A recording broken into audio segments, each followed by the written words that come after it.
Bienvenue dans cette nouvelle capsule de Successful Anonymous. Aujourd'hui, on va parler du secret pour captiver ton audience avec du contenu irrésistible sur les réseaux sociaux. Je vais te dévoiler comment créer du contenu engageant sur les différentes plateformes de réseaux sociaux. On va également aborder les astuces et les techniques pour captiver ton audience et les inciter à interagir, puisque c'est ça qui est important, l'engagement, l'interaction. Donc, on va voir comment les inciter à interagir avec ton contenu.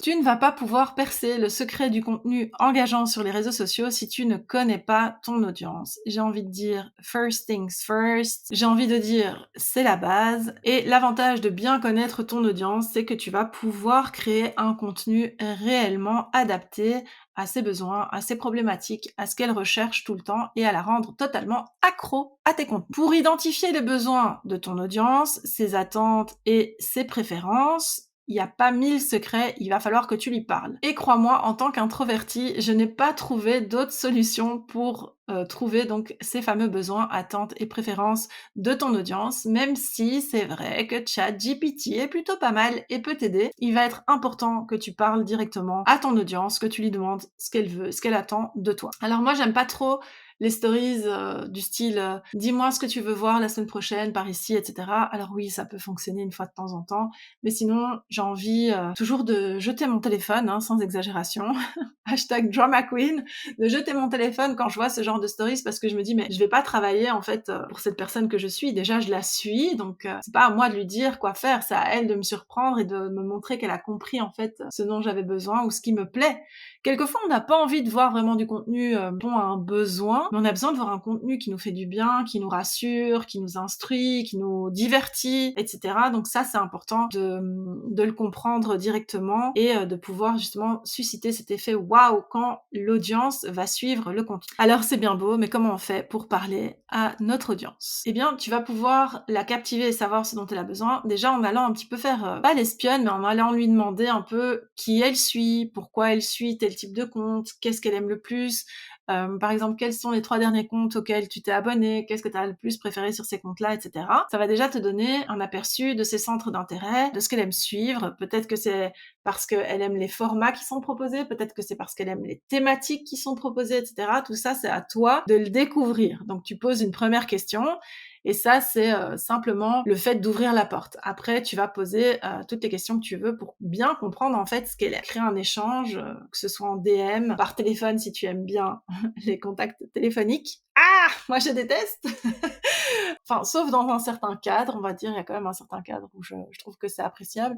Mais voilà, tu peux faire ça, tu peux le faire aussi par des échanges WhatsApp ou tout simplement par des formulaires du type Tally ou Typeform, par exemple. Et ça va être important de pouvoir être dans l'échange derrière pour poser plus de questions. Il faut pas que ça donne l'impression que c'est une interview ou un sondage géant, ça doit vraiment rester une discussion agréable et où tu montres ta personnalité de préférence. Donc voilà comment tu peux faire pour recueillir donc toutes les informations qui te seront utiles pour sonder ton audience. Alors, on continue avec les formats de contenu qui sont vraiment engageants. Donc, tu as différents formats de contenu qui génèrent de l'engagement. Ils ont été spécifiquement pensés pour ça ou mis en avant parce que justement, c'est ça qui fonctionne. Donc, typiquement, tout ce qui fait penser à quelque chose de ludique ou qu'on pourrait qualifier de gamifié. Moi, j'adore la gamification. Je trouve que c'est trop cool. En grande fan de jeux vidéo, alors pas tous les jeux vidéo non plus, mais en grande Nintendo addict, Mario, Tetris et tout ça. Moi, j'aime quand c'est ludique, j'aime quand il y a une petite récompense à la clé ou quand j'ai l'impression d'avoir gagné quelque chose ou quoi. Je trouve ça toujours hyper cool. Et donc, typiquement, ce type de format ou de fonctionnalité, ben, c'est ce qui permet de générer l'engagement.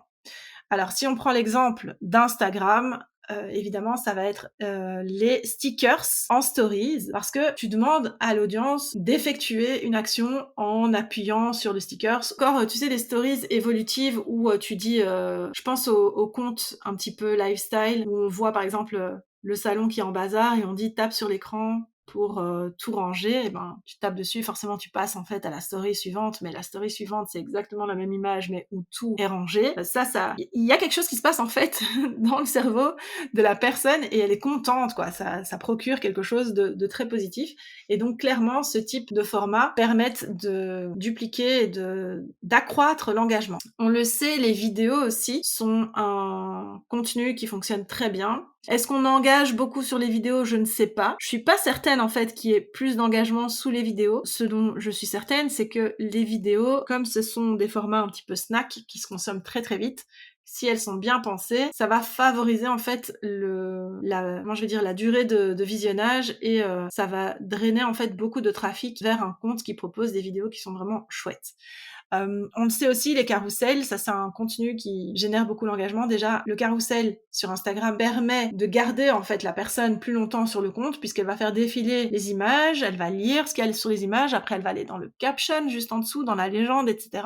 Donc ça, c'est hyper important. Et c'est un format qui fonctionne très bien. Mais aussi les images simples, notamment les infographies qui regroupent tout un tas d'informations sur une seule et même image. Alors il faut bien les structurer.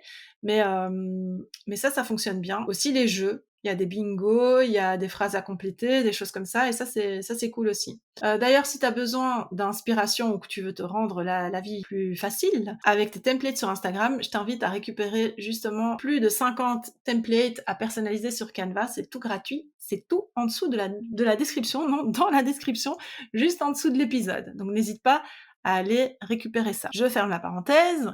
Tu vas aussi avoir donc la possibilité d'adapter tout ton contenu parce que c'est vrai que c'est difficile quelquefois de produire du contenu pour différentes plateformes. Alors on se dit mais comment je vais faire et tout. En fait, c'est même pas du recyclage à ce niveau-là, c'est vraiment de l'adaptation de contenu pour chaque plateforme. Et ça, quand tu connais les codes de chaque plateforme, donc par exemple Instagram, Pinterest, LinkedIn, eh bien c'est plus facile d'adapter un premier contenu, de le réexploiter sous différentes formes sur différents réseaux. Alors, il y a souvent une confusion à ce niveau-là, j'ai remarqué, c'est que quand on dit, par exemple, on utilise beaucoup le mot recycler, mais c'est pas vraiment du recyclage, je vais l'utiliser pour l'explication.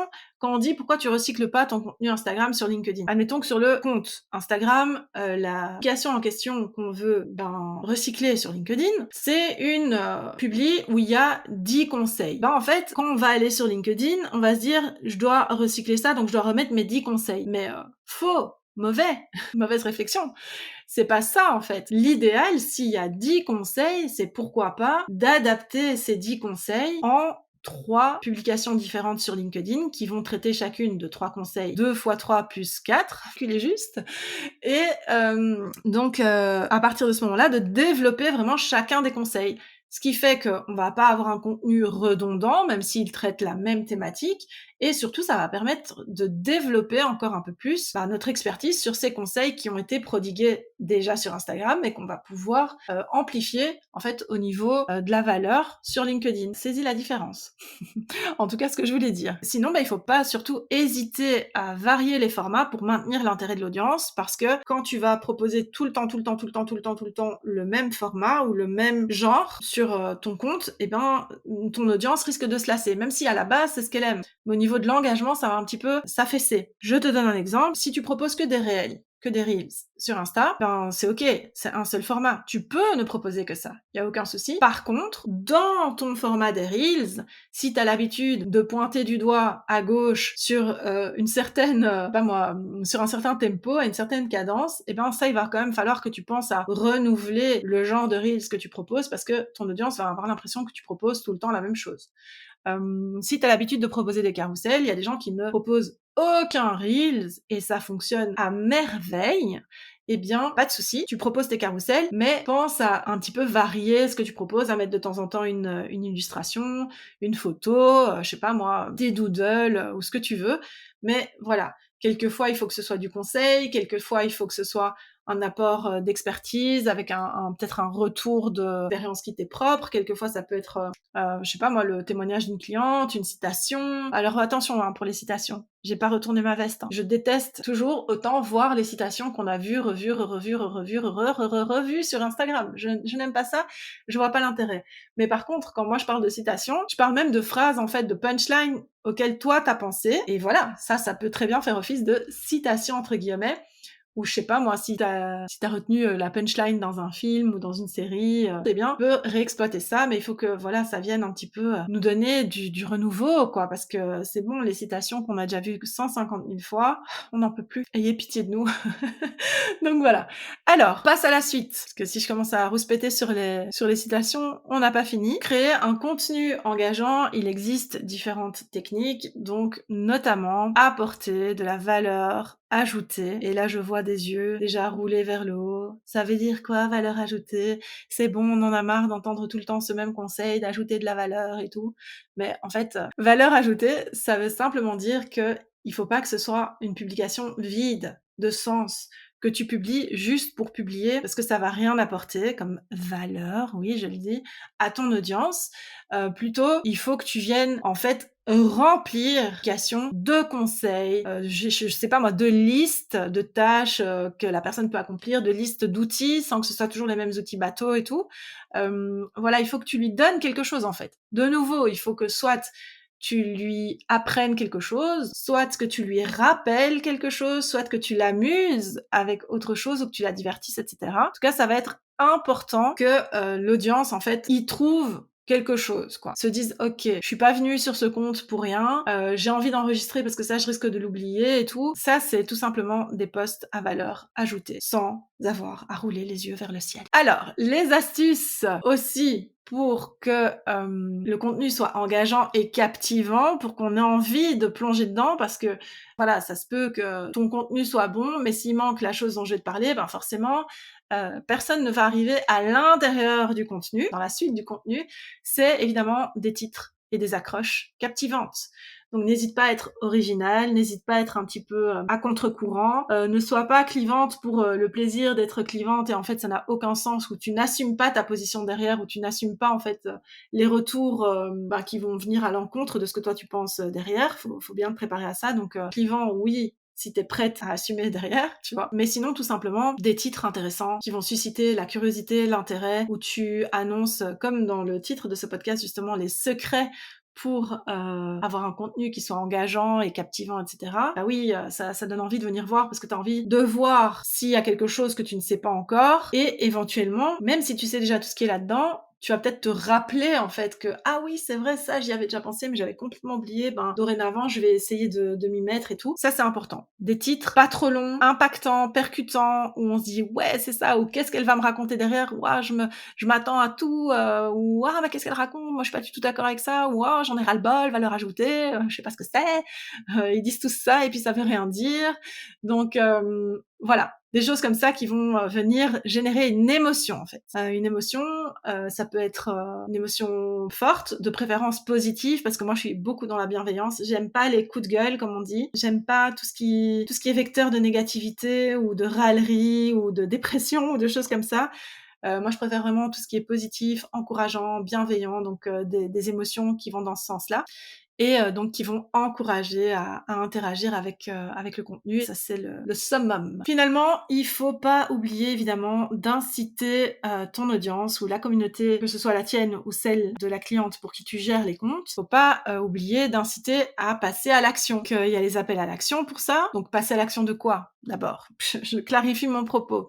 Passer à l'action, que ce soit pour venir discuter en DM. En fait, ça va dépendre des objectifs que tu mets en place. Soit venir échanger en DM, soit s'abonner, soit commenter, soit aller dans les liens en bio, soit répondre à un sondage. En fait, réellement passer physiquement, concrètement à l'action de faire quelque chose. Alors, les techniques pour inciter ton audience à agir, donc ça va être les appels à l'action, donc ce qu'on appelle les CTA, Call to Action, donc leur dire passe tout ce que je viens de dire en fait, une petite phrase qui va inviter l'audience à venir me donner ton avis en DM, pose-moi toutes tes questions en commentaire, n'hésite pas à mentionner une amie pour qui cette publication sera utile ou qui a besoin d'entendre ça, laisse un cœur en commentaire, je sais pas moi, réponds dans le sondage quand t'es en stories, des choses comme ça, donc ça c'est important pour inciter l'audience à agir.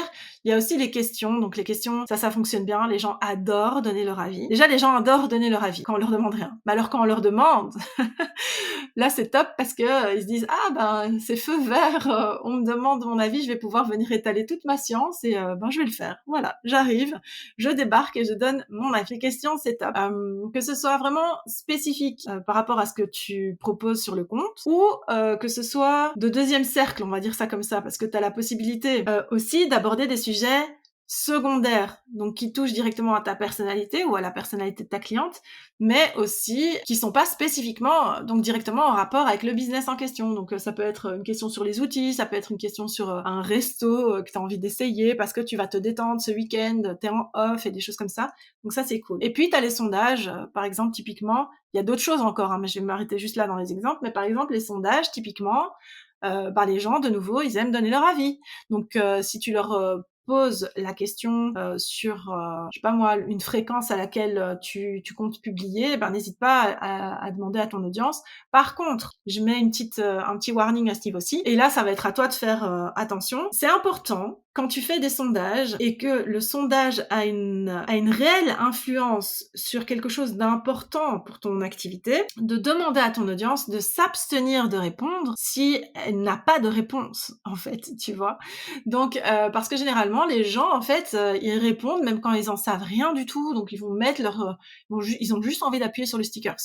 Donc c'est important que si, par exemple, c'est quelque chose de très très spécifique et sur lequel tu vas réellement te baser pour mettre en place une stratégie ou des choses comme ça, que tu demandes aux personnes qui n'en savent rien, je sais pas ce que ça pourrait être, mais que tu demandes aux personnes qui n'en savent rien ou qui n'ont pas la réponse ou qui ne sont pas concernées, tout simplement, de s'abstenir de répondre. De cette façon-là, tu vas t'assurer d'obtenir les réponses vraiment, comment je vais dire, claires et pertinentes pour l'objectif que tu t'es fixé via ce sondage. Mais sinon, pour tout le reste, vraiment, en ce qui concerne l'engagement, là, t'as pas besoin d'exclure qui que ce soit. Tout le monde a à répondre et puis ce sera très bien comme ça. Alors, ce qui marche bien aussi, c'est les techniques d'urgence ou de rareté pour encourager les personnes à réagir. Donc, il n'y a pas besoin de chercher très loin. Si on reprend de nouveau le principe des stories sur Instagram, les stories, elles durent 24 heures. Donc forcément, tu peux tout simplement rappeler aux personnes que si elles ne se dépêchent pas de répondre, tu ne pourras plus bénéficier de leur grande science et de leur sagesse sur la question que tu es en train de te poser. Donc généralement, sur les stories Instagram,